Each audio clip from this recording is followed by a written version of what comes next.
April 20, 753 BC. On a sun-drenched hill overlooking the Tiber, Romulus, guided by divine auguries, drives a bronze plowshare into the earth. A deep furrow snakes across the ground, marking the sacred boundary of a new city, the Pomerium. His brother, Remus, mocks the meager defences, leaping over the nascent wall, an act of defiance that seals his fate. Romulus, in a brutal instant, takes his brother's life, declaring, "So perish whoever else shall overleap my walls." This foundational myth, steeped in blood and divine sanction, was the story Rome told itself, a narrative of destiny and stern discipline. Yet beneath the legend lay a tangible reality, the exceptional geography of the Italian peninsula. Its volcanic soil, enriched over millennia, offered unparalleled fertility. The Mediterranean climate provided ideal conditions for cultivating wheat, olives, and grapes.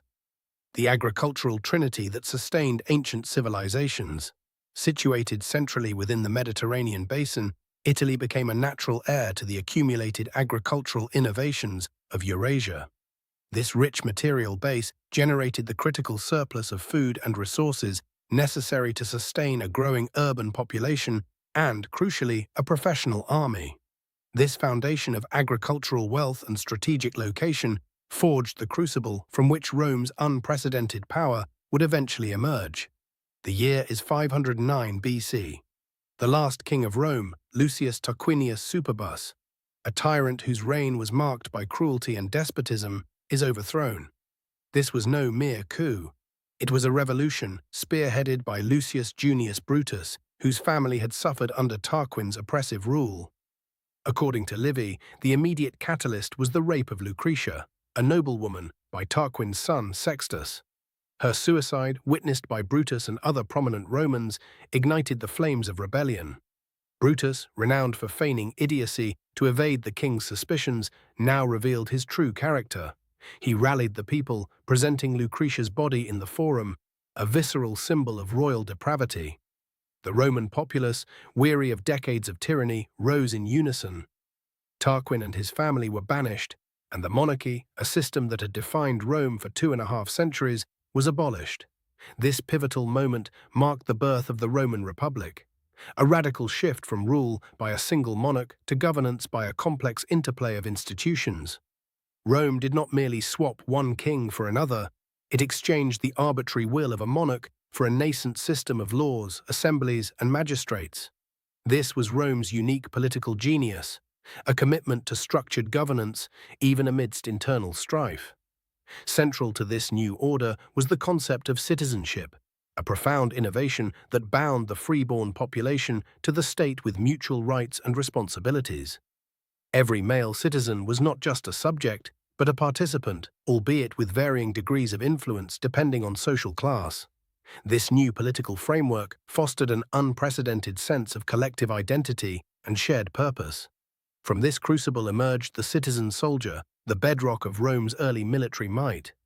These were not mercenaries, but landowners who defended their own property, their families, and their city. Each man who owned land, from the wealthiest patrician to the humblest plebeian farmer, bore the obligation to serve. This was a direct, tangible stake in the Republic's survival. According to Polybius, this system instilled a fierce loyalty and discipline unmatched by contemporary armies. The initial Roman army, the legion, was a reflection of this social contract. It was an organized, highly motivated fighting force, drawn directly from the citizenry, each man a vested stakeholder in Rome's destiny. This military structure, born of civic duty, would prove instrumental in Rome's relentless expansion.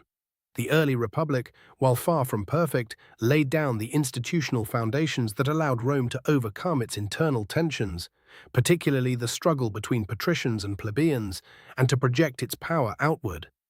It codified laws, establishing a framework that, imperfect as it was, guaranteed a measure of justice and social cohesion.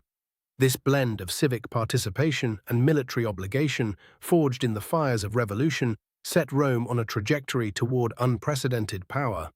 It was a state built not on the whim of a single man, but on the evolving, often turbulent, consensus of its citizens.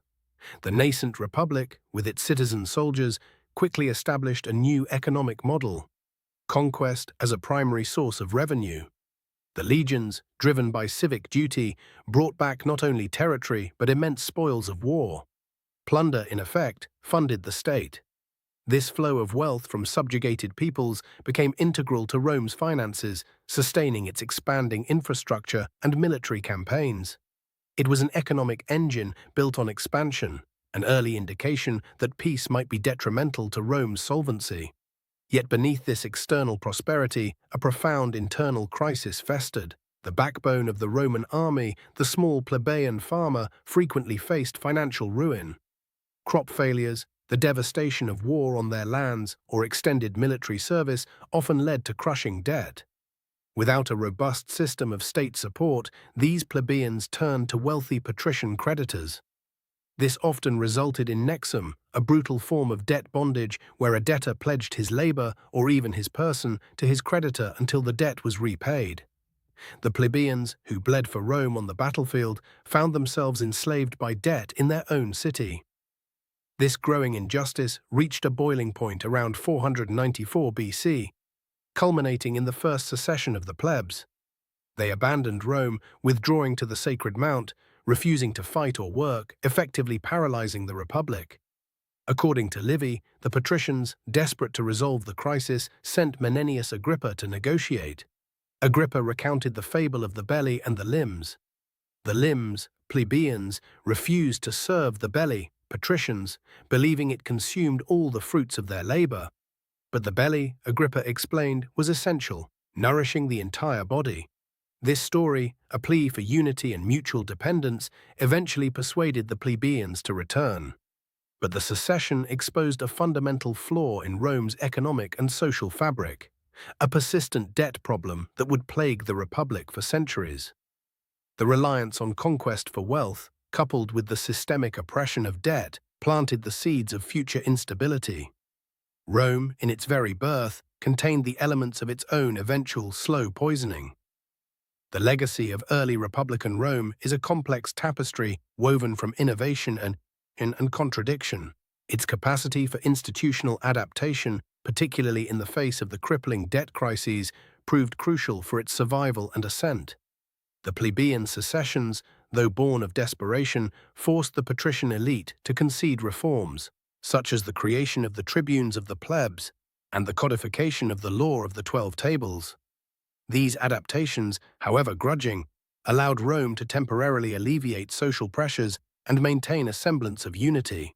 Yet, the fundamental economic roots of Rome's expansion, reliant on conquest and plunder, and its deep social fissures, particularly the specter of debt and Nexum, would continue to shape its destiny for centuries.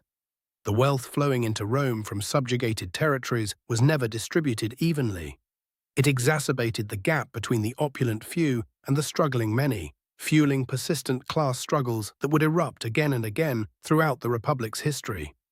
Even as Rome transformed from a nascent republic into a dominant regional power, the shadow of pervasive debt and the inherent tension between the wealthy elite and the common citizenry never truly departed. It was a societal wound that Rome repeatedly dressed, but never fully healed. This continuous internal struggle, a nation perpetually balancing on the precipice of its own economic contradictions, was a defining characteristic of Roman identity.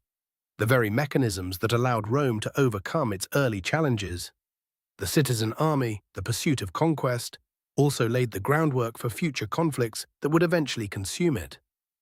Rome's journey from a small Latin city-state to a vast empire was therefore not a smooth, inevitable progression, but a turbulent path marked by repeated social and economic crises. The solutions adopted, while effective in the short term, often created new problems down the line, a testament to the enduring complexity of governing a rapidly expanding and increasingly unequal society.